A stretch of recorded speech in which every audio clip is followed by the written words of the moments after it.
Hello friends, आज की video हम जानेंगे कि फ्रैक्शंस को जोड़ने की जो मेथड है वो कैसे काम करती हैं, उसका क्या मीनिंग है। ये सब हम जानेंगे आज की वीडियो में। जैसे एक मैं उदाहरण लेता हूँ, जैसे 1/2 प्लस 1/3। हम इसको कैसे मतलब जोड़ते हैं इन दोनों बिनों। हम क्या करते हैं, हम एलसीएम लेते हैं इन दोनों का, 2 और 3 का 6। फिर दो मतलब 6 में 2 का भाग देते हैं तो आता है 3। जो 3 आता है उसको न्यूमरेटर या कि अंश से गुणा करते हैं, यानी 3 गुणा 1। और वैसे ही फिर से 6 में 3 का भाग देते हैं, जो आता है, जो उत्तर आता है उसको वापस से न्यूमरेटर से गुणा करते हैं। फिर इन दोनों को जोड़ते हैं, कितना, 3 + 2 / 6, यानी कितना हुआ ये हुआ 5/6। ये तो ये क्या है, हमने 2 और 3 का एलसीएम क्यों लिया, और फिर वापस 6 में 2 का भाग क्यों दिया, फिर 1 से क्यों गुणा किया। तो ये प्रक्रिया क्या है, ऐसा हम क्यों करते हैं, इसके बारे में हम आज जानेंगे। तो आज का वीडियो इसी के बारे में थोड़ा डिटेल में है, तो इसके बारे में जानेंगे। धीरे धीरे शुरुआत करता हूँ। सर्कल स्क्वायर, मान लीजिए स्क्वायर है, इसको मैंने 4 बराबर भागों में बांट दिया, ठीक है। अगर आप मतलब कोई भी समझ सकता है इस वीडियो से। 4 बराबर भागों में बांटा है तो प्रत्येक भाग क्या होगा, ये भी 1/4, ये भी 1/4 है। वो तो हमें पता है भिन्न क्या है क्या नहीं। तो ये 1/4 है, ये भी 1/4 है, यानी 4 में से 1 भाग है। अब इन दोनों को जोड़ता हूँ, 1/4 प्लस 1/4। तो ये दो सेम संख्या है, हमें पता है कोई भी संख्या हो हम 2 बार जोड़ते हैं तो वो दुगनी हो जाती है। तो ये भी 1/4 दुगना हो जाएगा। दुगना कैसे होता है, हम 2 से गुना करते हैं इस तरह। इसको मैं ऐसे लिख सकता हूँ, 2/4 यानी कि 1/2। और ये देखा जाए तो पूरे स्क्वायर का 1/2 ही है। ये दोनों भाग आधा ही तो है, आधा ये भाग और आधा ये 1/2, पता चल रहा है। और वैसे ही हम और मान लीजिए कोई और उदाहरण बनाता हूँ, ये 1/3। अभी मैं जोड़ता हूँ 1/3 प्लस 1/3 प्लस 1/3, यानी 3 टाइम्स 1/3, यानी कि 3/3, 3/3 यानी 3/3, जो कि हमें पता है 1 होता है। और ये सर्कल किया पूरा एक ही तो है, रोटी मान सकते हैं आप, कुछ भी मान सकते हैं, वो एक है। मतलब इन दो उदाहरणों से हमें क्या समझ में आया कि अगर हमारा इसे कहते हैं हम इसे कहते हैं न्यूमरेटर और इसे कहते हैं डिनोमिनेटर, यानी हिंदी में जिसे अंश बटा हर कहते हैं। यानी कि हमारा ये हर को या डिनोमिनेटर है, अगर ये समान हो तो हम भिन्नों को आसानी से जोड़ सकते हैं। यहाँ पर हमें एक क्या फॉर्मूला मिल सकता है कि यहाँ पर अगर ये तीनों समान, तीनों को कितना भी हो, ठीक है, यानी कि हर समान हो या डिनोमिनेटर समान हो, तो अंश या न्यूमरेटर को जोड़कर उस डिनोमिनेटर से भाग देते हैं, यानी कि 1 + 1 + 1/3 कितना आता है, 3/3, यानी कि 1। यानी हमें पता चल गया, ऊपरले वाले भाग यानी कि अंश को जोड़ दो और डिनोमिनेटर से भाग दे दो, वही हमारा उत्तर होगा। हाँ, 1/4 प्लस 3/4, ठीक है। इसका क्या मतलब है, 4 में से 1 है। इसका भी क्या मतलब है, 4 में से 3 है। तो इन दोनों को मैं जोड़ रहा हूँ तो हमें पता है इसका बेस तो समान है, यानी डिनोमिनेटर तो 4 ही है। यानी 4 में से 3 और 1 कितना हुआ, 1 + 3/4, यानी 1 और 3 4 होता है, 4/4 1।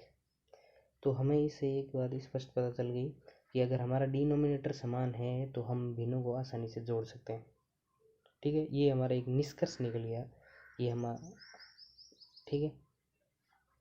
तो अभी लेकिन समस्या आ जाती है कि हमारे सामने मान लीजिए अलग अलग संख्या आ जाए, जैसे 1/3 जिनका डिनोमिनेटर अलग हो, 1/3 + 1/2। अब कैसे जोड़ेंगे, अब जोड़ना हमारे लिए मुश्किल हो गया, क्योंकि इनका डिनोमिनेटर है वो अलग है, डिफरेंट है।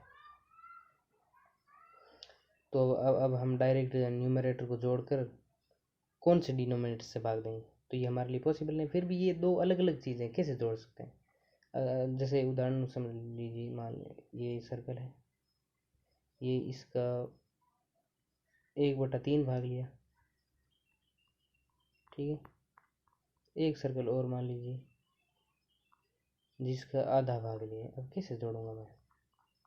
ये दोनों अलग अलग चीज़ें हो गई यहाँ पर, ठीक है। ये अलग अलग चीज़ें हो गई तो जोड़ना संभव नहीं है। जिस प्रकार की, अगर आपके पास, सरल उदाहरण देता हूँ, $10 है, एक तो आपके पास $10 हैं और एक आपके पास ₹10 हैं, तो मैं पूछता हूँ आपके पास कितने रुपए? क्या आप इन दोनों को जोड़ सकते हैं? $10 प्लस ₹10 बराबर कितना? नहीं जोड़ सकते, इसलिए आपको समान चाहिए। या तो डॉलर को रुपये मतलब या रुपये का डॉलर मतलब, तभी जोड़ सकते हैं। इसी प्रकार इन भिन्न को हमें समान करना होगा। समान क्या करना होगा? डिनोमिनेटर समान करना होगा। डिनोमिनेटर समान कर दिया हमने तो फिर हम आसानी से जोड़ सकते हैं, जो कि हमने ऊपर देखा था। तो हमने उदाहरण लिया था एक सिंपल सा 1/2 प्लस 1/3। इसमें हमें देखना है कि 2 और 3 को मैं कैसे बराबर कर सकता हूँ। डिनोमिनेटर समान ही करना है ना, तो मैं किसी संख्या से गुणा करता हूँ, मान लीजिए 3 से गुणा करता हूँ, ऊपर नीचे 3 से गुणा करता हूँ। 3/3 एक ही होता है, और इसका मतलब 3/3 को किसी संख्या से गुणा करूँगा तो उस संख्या पर मतलब कोई फर्क नहीं पड़ेगा, वो सेम ही रहेगी। प्लस 1/3 को मैं ऊपर नीचे गुणा कर देता हूँ 2 की, तो ये क्या होगा हमारे पास? 3 को 1 से गुणा करते 3, 3 को 2 से गुणा 6 प्लस 2/6। अभी क्या है हमारे पास? जो डिनोमिनेटर है वो हमारे पास क्या है? समान हो गए। अब हम इनको आसानी से जोड़ सकते हैं। अब इनके न्यूमरेटर को जोड़ देते हैं। 3 + 2 5/6, यानी कि ये हमारा आंसर हो गया। इसी प्रकार कोई भी संख्या जोड़ सकते हैं। 1/7 प्लस 3/4 ले लीजिए, क्या दिक्कत। तो अभी हमें फिर से डिनोमिनेटर को समान बनाना होगा। डिनोमिनेटर समान बनाएंगे, क्या होगा? समान बनाएंगे तो ये हो जाएगा सिंपल। इसको मैं 4 से गुणा कर लेता हूँ और इसको 7 से गुणा कर लेता हूँ, तो 4 7 × 4 प्लस 3/4 7,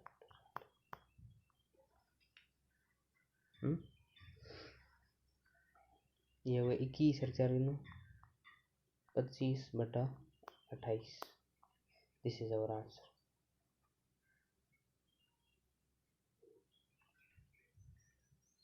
ठीक है, तो ये इस तरह है। अब हमारे पास क्या है कि अब हमें क्या पता भाई? जैसे मैंने एक उदाहरण दिया, ये तो बहुत मतलब छोटा सा उदाहरण है, जिससे मुझे पता चल गया कि इसको मैं 3 से गुणा करूँगा तो ये 6 हो जाएगी, इसको 2 से गुणा करूँगा तो ये भी 6 हो जाएगा। लेकिन अब हम पता कैसे चलेगा कि भाई किस संख्या से गुणा करें? तो ये फिर बड़ी संख्या में हमारे लिए प्रॉब्लम क्रिएट कर सकता है। तो हमें कोई ना कोई मेथड, विधि बनानी होगी जिससे हम मतलब कोई भी संख्या को जोड़ सकते हैं। हमें ये सोचना नहीं पड़े कि किससे गुणा करूँ ताकि डिनोमिनेटर कॉमन हो जाए। अब इसके बाद उस कहानी की शुरुआत होती है जिसे आप जानते हैं। उसी के बारे में मैं बात करूँगा कि ऐसा हम क्यों करते हैं, क्यों इस तरह जोड़ते हैं, क्यों ऐसी मेथड। जैसे ऐसा उदाहरण लेते हैं वापस 1/2 प्लस 1/3। नॉर्मल तरीके से हम कैसे जोड़ते हैं इसको? 2 और 3 का एलसीएम 6 होता है, फिर 6 में 2 को भाग देते हैं, 2 का भाग देते हैं, जो भी उत्तर आता है उसको न्यूमरेटर से गुणा करते हैं। 3 × 1 प्लस 2 × 1, जो कि हमारा आता है 5/6। ये इसको हम बराबर देखेंगे कि ऐसा हम क्यों करते हैं। ठीक है, वो अपने वाले पुराने तरीके से हम कैसे कर रहे थे? इसको 3 से गुणा कर रहे थे और इसको 2 से गुणा कर रहे थे। अभी इसमें देखो क्या है, एलसीएम लिया पहले हमने। 2 और 3 का एलसीएम क्यों लिया? क्योंकि हमें एलसीएम वो संख्या होती है जिसमें कि दी हुई संख्याओं को भाग जाता है। जैसे 2 और 3 का भाग जाता है 6, लेकिन वो छोटी से छोटी संख्या होती है।